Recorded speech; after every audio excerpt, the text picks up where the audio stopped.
সেই জাতীয় সঙ্গীত একটু কয়েক লাইন যদি বলেন। কিন্তু যারা পুষ্পে ভরা আমাদের এই বসুন্ধরা।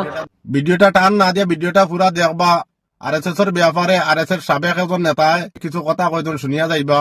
আরএসএস কতক্ষণ দেশ দরদি আগেও আসিলা আর এখনো আসেন, আর একজনে জাতীয় সঙ্গীত কইতে পারছে না, ওখানে দেখবা। ভিডিওটা দেখিয়া এখন শেয়ার মারে দেখান জানি, আর ভিডিওটা দেখুন।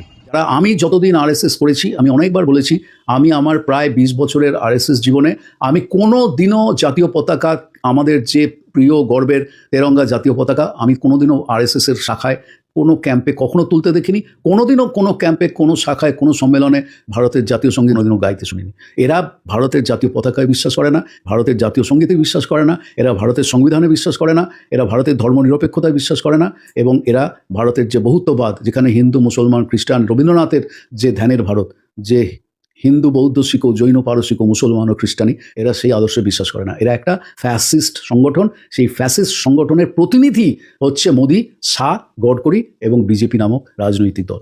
আমাদের দেশের যে জাতীয় সঙ্গীত, সেই জাতীয় সঙ্গীত একটু কয়েক লাইন যদি বলেন। কিন্তু যারা পুষ্পে ভরা আমাদের এই বসুন্ধরা, এইটাই বেশি। আর অত দূর আমি বলতে পারছি। আচ্ছা, আপনি একটু বলুন, যতটা মনে পড়ছে বলুন। হ্যাঁ, তো শুরু করলেন আপনি। আমি পারবো না দাদা, আচ্ছা, তবে আমি সনাতনী ধর্মের প্রতি মিটিং মিছিলে সৎকার নিয়মে থাকি। আমাদের দেশ স্বাধীন হয়েছিল কত সালে? আমাদের এইটি তো বলতে পারছি না ভালো। লক্ষ্যকণ্ঠে গীতা পাঠের অনুষ্ঠান চলছে, তার মাঝেই আমরা একজন সাধু বাবাকে পেয়ে গেছি, একটু কথা বলবো। কোথা থেকে এসেছেন বাবা?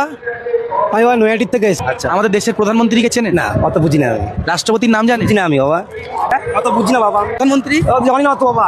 রাষ্ট্রপতি? আমি অত দেশের জাতীয় সঙ্গীত কি? বুঝি না, হ্যাঁ? বুঝি না আমি। জাতীয় সঙ্গীত জানেন না? আমি বুঝি না বাবা।